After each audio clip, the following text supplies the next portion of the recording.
তো কীভাবে একটা প্যান কাটিং পায়জামা কাটা যায় খুব সহজে, সহজ পদ্ধতি ওরা বেশি দেখেন। এই যে কাপড়টাকে আমরা দুই ভাঁজ করে নিলাম।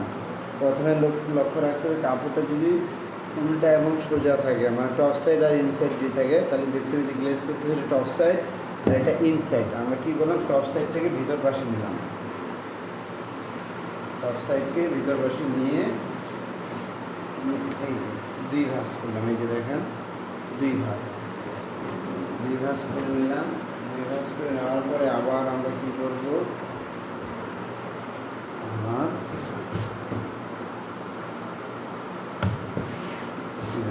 করে নেওয়ার পর আবার আমরা এটাকে চার ভাঁজ করে নেব। মাঝখান থেকে ধরে আমরা চার ভাঁজ করলাম।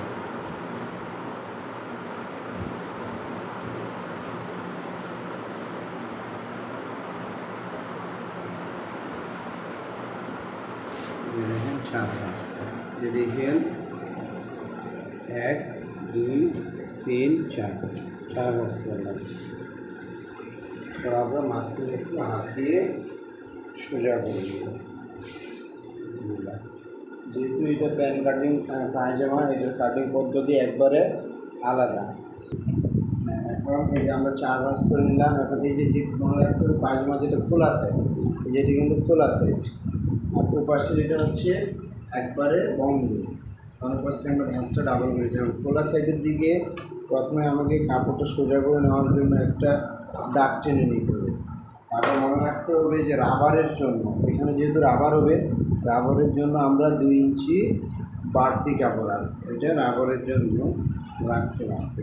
এই যে রাবারের জন্য আমরা 2 ইঞ্চি বাড়তি কাপড় রাখলাম। এই যে 2। আরেকটা বিষয় মনে রাখতে হবে যে এই পায়জামার সালোয়ারের লম্বা হচ্ছে যে 38 ইঞ্চি লম্বা, আর হাতার মুখ হচ্ছে 12। সাধারণত সালোয়ারের যে কোনো মেজারমেন্ট মাপের ক্ষেত্রে লম্বা এবং হাতার মুখের মাপটা নিলে একটি সালোয়ার খুব সুন্দরভাবে কাটা যাবে। এখন দেখেন আমি 2 ইঞ্চি রাবারের জন্য বাদ দিয়ে দিছি। এখন এই সালোয়ারের লম্বা 38, ঠিক 2 ইঞ্চি বাদ দিয়ে আমি যে দাগটা আছে রাবারের দাগ থেকে বাদ দিয়ে আমাকে 38 ইঞ্চি টেনে নিতে হবে। এই যে দেখেন 38, যে দেখেন এই যে 38 আমি দাগ দিয়ে দিলাম। যদি নিচে কেউ চিকন সেলাই নেয় তাহলে এইটুক অ্যালাউন্সে যথেষ্ট, মানে এইটুক বাড়তি কাপড়ে যথেষ্ট।